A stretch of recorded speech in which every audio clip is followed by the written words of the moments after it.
Bom dia, meus amores do quarto ano, mais uma aulinha de história, né? Hoje, 17/9, quinta-feira. Tudo bem, gente, com vocês? Espero que todos estejam bem, com saúde principalmente, né? O nosso assunto de história, ele está na página 266 do módulo 3. É um assunto que a gente já começou a ver mais ou menos alguma coisa sobre ele. Vai falar dos imigrantes no Brasil. Certo? Então, abra o livro de vocês aí na página 266 do módulo 3, tá bom? Tem uma imagem aí super colorida, bem diferente, viu? Aí diz assim, entre os anos de 1870 e 1930, calcula-se que mais ou menos cerca de 4 milhões de imigrantes chegaram ao Brasil. Então, é um número aproximado, né? E a vinda dessas pessoas, gente, alterou a forma como as pessoas da época viviam, né?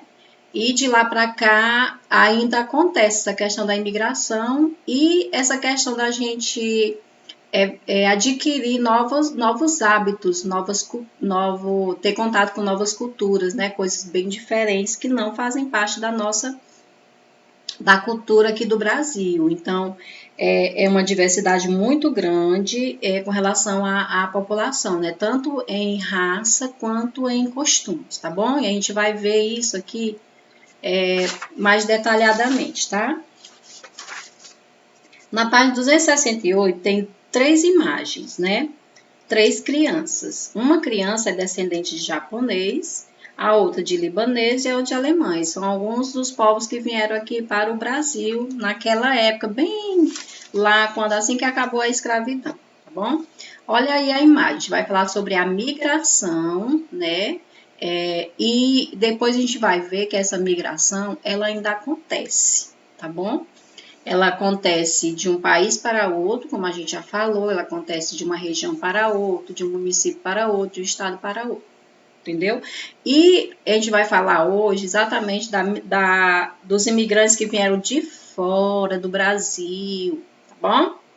Lá de outros países, bem longe. Os imigrantes que se fixaram na zona rural do Brasil, vivendo em pequenas propriedades familiares, sobretudo os alemães e italianos, né? Conseguiram manter seus costumes do país de origem. Então, é tipo assim, eles criaram como se fosse uma colônia, né? Ou alemã ou italiana. Criando no Brasil uma cópia das terras que deixaram na Europa. E lá tá a característica está na arquitetura, nos costumes, ruas, tudo é de acordo com como eles viviam lá no país de origem deles, né? Em contrapartida, né, os imigrantes que se fixaram nas grandes fazendas e nos centros urbanos do Sudeste, portugueses, italianos, espanhóis e árabes, rapidamente se integraram na sociedade brasileira. Alguns desses povos perderam, né, alguns aspectos com relação à cultura lá no seu país de origem. A contribuição asiática, né, veio com a imigração japonesa, porém de forma mais limitada. Principais imigrantes que vieram para cá, gente, os alemães, os italianos, os portugueses, os asiáticos, tá bom? E outros povos também, que no livro de vocês falam, né? Libaneses, tem os árabes. A cultura do Brasil. Nós sabemos que essa questão da imigração, ela começou lá com a vinda dos portugueses na época do descobrimento, né? Que nós adquirimos alguns hábitos e costumes dos portugueses e os portugueses adquiriram alguns hábitos e costumes dos indígenas, ok? A cultura brasileira reflete os vários povos que constituem a demografia deste país sul-americano. Indígenas, europeus, africanos, asiáticos e árabes, porque principalmente a gente já sabe que a nossa raça, né, ela é de origem indígena, africano e português. Então, foi a junção dessas três que resultou na diversidade de povos que hoje habitam o Brasil, tá bom? Depois vieram os europeus, asiáticos, os árabes e também teve um grande impacto na nossa cultura. Como resultado da intensa miscigenação de povos, miscigenação é mistura, gente, tá bom? Surgiu uma realidade cultural própria, que resume várias culturas. Então, dentro de um mesmo povo, tem várias culturas, porque cada um pegou um pouquinho do que foi convivendo ali com outros povos. E aí você vê algumas coisas que são de origem dos imigrantes, né? A comida, o esporte, a literatura, a arquitetura, dança, ok?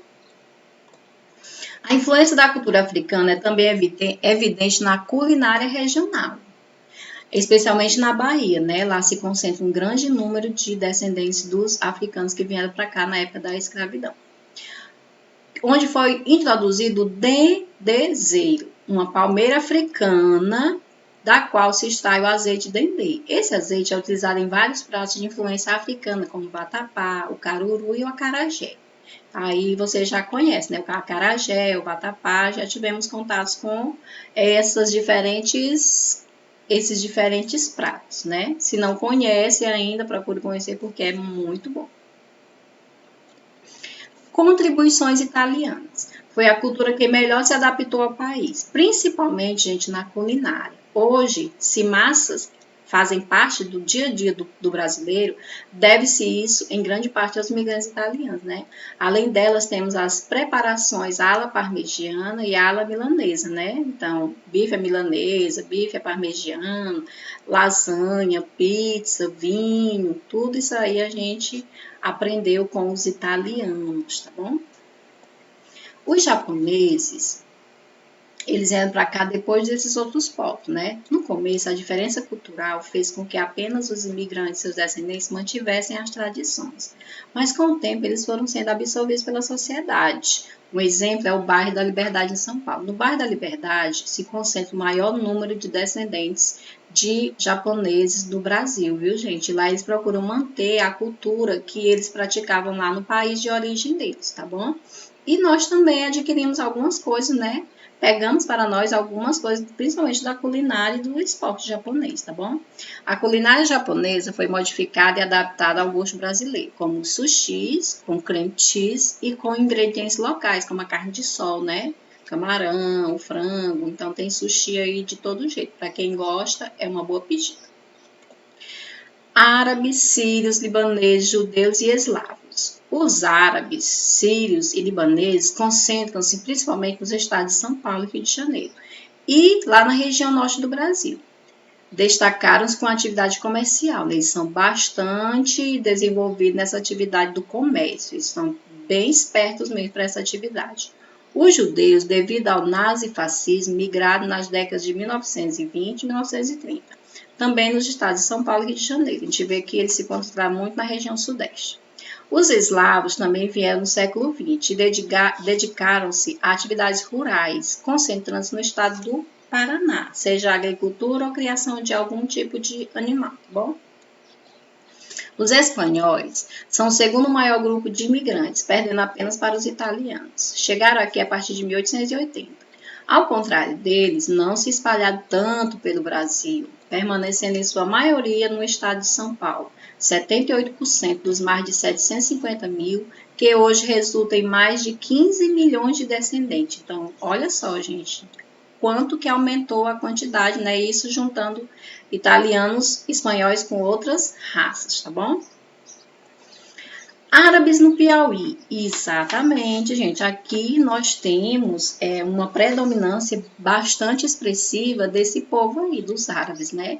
Eles chegaram aqui em duas levas, ou seja, no ano de 1889 e 1945, estabelecendo lá na cidade de Floriano. Ah, vocês sabiam disso? As influências podem ser notadas na arquitetura dos casarões das famílias, na presença de quibes e esfirras em lanchonetes pela cidade e nas aulas de dança do ventre em escolas da cidade. Tudo isso aqui tem aqui no nosso estado, tá bom? Chegaram a ser expulsos da cidade por causa de sua maneira inovadora de negociar, sendo os primeiros a usar o crediário. Olha só, gente, sabe, né? Crediário a gente compra para pagar depois, tá bom? Japonês. Gente, olha aí o cartaz que o governo, na época, utilizava para atrair esses imigrantes para cá, para o Brasil. Então, diz assim: na América, terra do Brasil para os italianos, barcos partindo a cada semana no porto de Gênova, lá na Itália. Vem e construa seus sonhos com a sua família, coisa bem enfeitada para que atraísse o maior número possível de imigrantes. Por que eles fizeram isso? Porque a abolição foi proibida o tráfico de escravos, né? Então, a abolição aconteceu e eles precisavam de quê? De mão de obra para trabalhar lá nas fazendas de café, principalmente os grandes fazendeiros, né? Como é que eles colocavam a imagem do Brasil para os imigrantes daquela época? Uma terra de oportunidades, uma vida de abundância em um clima tropical. No Brasil, você pode ter seu próprio castelo, terra do governo e ferramentas para todos. Então, era uma coisa que você vinha sonhando, que você ia viver mil maravilhas aqui, mas quando eles chegavam aqui, não era nada disso do que era colocado nas propagandas, né, gente? Começando pela viagem que eles faziam, né? Eles colocavam o Brasil como uma possibilidade para que as pessoas pudessem enriquecer rapidamente, né, os imigrantes, né? Mas, quando chegavam aqui, eles eram obrigados a trabalhar nas fazendas de café para pagar despesas e moradia, ou seja, eles não recebiam nenhuma coisa em troca. O trabalho deles era trocado pela moradia e pelas despesas com a alimentação, tá bom? E aí são imagens, gente, da viagem que eles faziam. Olha só como é que eles vinham para o Brasil. Naquela época, as viagens eram bem diferentes. Por quê? Porque demorava pelo menos um mês ou mais para poder chegar de um local para outro. Demoravam muito para atravessar um oceano da Itália aqui para o Brasil, né? E as acomodações nos barcos eram precárias, certo? Ele demorava cerca de um mês, mais ou menos. As instalações eram desconfortáveis e não tinha muita higiene, tá bom? Gente, nas nossas atividades de hoje, é leitura e realização das páginas 266 a 271 no módulo 3. E de acordo com o que foi falado aqui para vocês, de acordo com o assunto que está nessas páginas, no módulo 3 do nosso livro, você vai copiar essas questões aí no caderno e responder, tá bom? Aí a primeira questão, diferencie emigração de imigração. Você vai diferenciar. Entre os anos de 1870 e 1930, quantos imigrantes aproximadamente chegaram ao Brasil? O que o governo fez para estimular a vinda dos imigrantes para o Brasil? Então, eu já falei aqui para vocês e no livro de vocês também fala um pouquinho, tá bom? De quais países vieram esses imigrantes? Também tá aqui nas imagens que eu coloquei, tá no livro de vocês, tá? Quinta, quando chegavam aqui, o que havia sido prometido nas propagandas era realmente verdade? Sim ou não? Comente. 6. Descreva como era realmente o trabalho dos imigrantes nas fazendas de café. No livro você está falando isso aí, você tem que ler, tá bom? Como era feita a viagem dos imigrantes para o Brasil? Informe sobre algumas contribuições dos seguintes imigrantes: japoneses, italianos e africanos. Quais imigrantes se instalaram aqui no nosso estado? Informe algumas influências desses povos para o Piauí, para nós aqui que vivemos aqui, tá bom? Então, bons estudos, assistam a aula direitinho, tá bom? E até a próxima aula. Beijo!